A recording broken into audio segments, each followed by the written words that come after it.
रक्ताच्या जळत्या चितेत त्याच्याच पत्नीने महिषीने उडी मारली आणि त्यातून प्रकट झाले महिषासूर आणि रक्तबीज.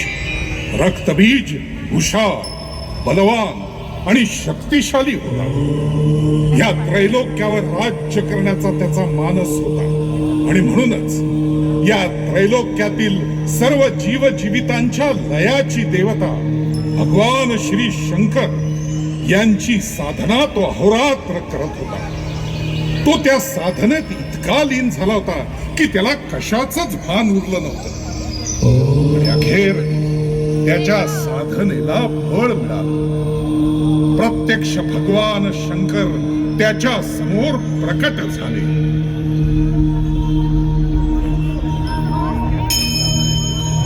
ओम नमः शिवाय. ओम नमः शिवाय.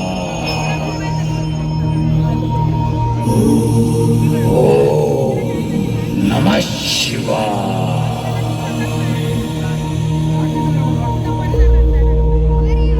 रक्तबीज, माझं चिंतन थांबव आता. काय हवंय तुला? का केलीस इतकी कठोर तपश्चर्या? हे भोलेनाथ, शक्ती, ताकद, साहस, वीरता सगळं आहे माझ्याकडे, पण मला त्रिलोकावर राज्य करायचं आहे.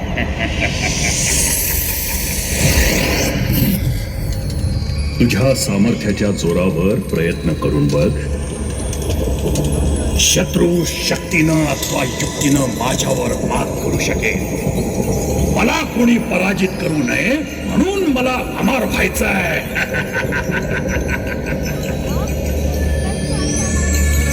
उत्पत्ती, स्थिती आणि लय हा प्रकृतीचा नियम आहे. मी तुला अमर होण्याचं वरदान नाही देऊ शकत.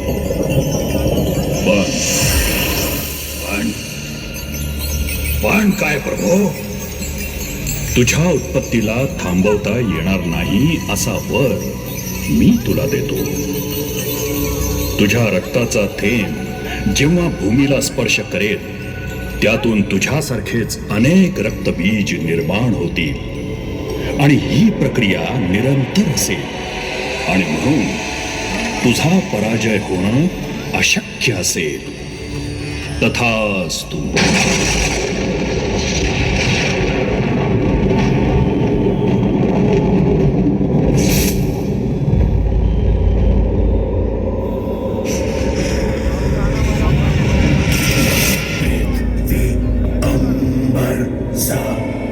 समंदर सारी दुनिया मेरे अंदर, मेरे इशारे चुका दे सितारे.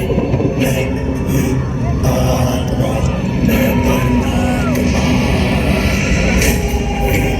अंबर समंदर सारी दुनिया मेरे अंदर, मेरे इशारे झुकाते सितारे.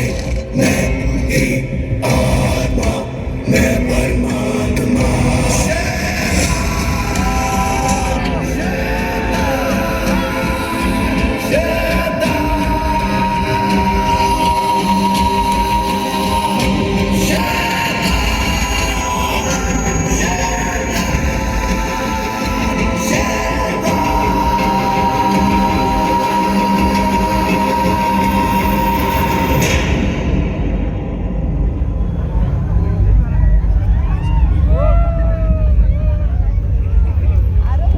अमर होण्याचं नाही, पण अमरत्वासारखं वरदान मिळाल्यामुळे रक्तबीज मातला.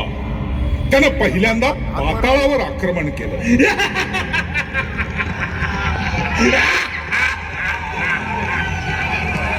पाताळ लोकातील महिषी राजाला मारून तो स्वतः महिषीचा राजा झाला.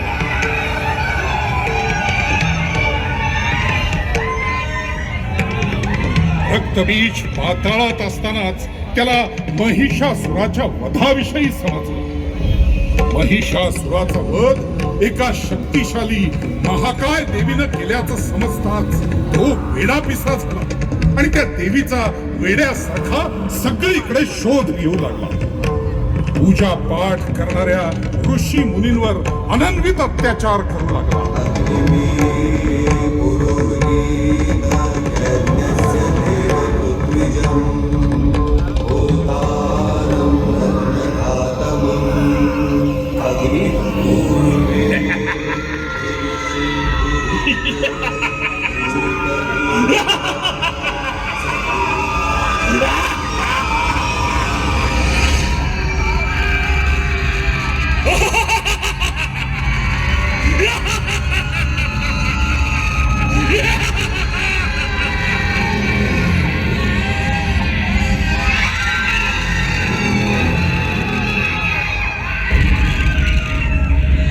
एकीकडे रक्तबीजचा हा हाहाकार सुरू होता, दुसरीकडे महर्षी कश्यपांचे पुत्र शुंभ आणि निशुंभ ब्रह्मदेवाच्या तपस्येत लीन होते. ओम ब्रह्मदेवाय नमः. ओम ब्रह्मदेवाय नमः. ओम ब्रह्मदेवाय नमः. ओम ब्रह्मदेवाय नमः. त्यांची ही साधना फळास आली. आयुष्यमान भव. हे तर आम्ही होणारच आहोत भगवान. आम्हाला अमर व्हायचंय आणि त्याच वरदान प्राप्तीसाठी तुमची साधना केली.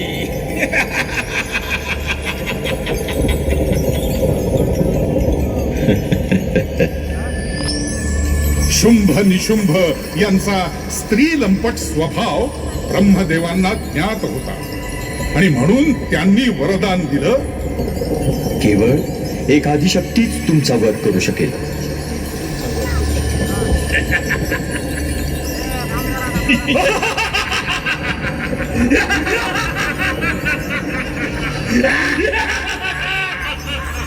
ब्रह्मदेवाच्या या वरदानानं गर्विष्ठ झालेल्या शुंभ आणि निशुंभांनी आपल्या भावाच्या हत्येचा सूड म्हणून इंद्रावर आक्रमण केलं. तेव्हा इंद्रदेव नृत्य गायनात रममाण होते.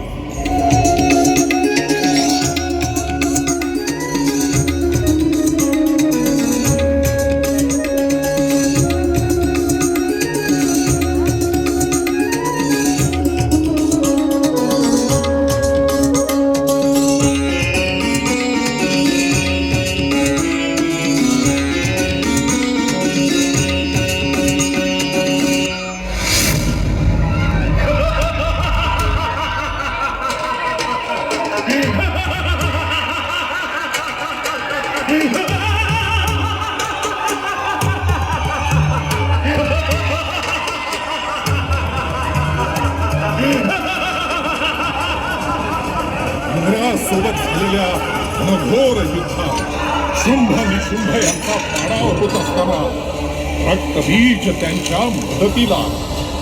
रक्तबीजाची वीरता बघून शुंभ निशुंभ त्याच्याकडे आकर्षित झाले आणि स्वतःहून त्याचं सेनापतिपद त्यांनी स्वीकारलं. सोबतच स्वर्गातून अंतर्धान पावलेल्या सर्व देवांचा माग काढण्यासाठी आपल्या अत्यंत विश्वासू अशा 2 चंड मुंड राक्षसांना त्यांच्या शोधासाठी पाठवलं.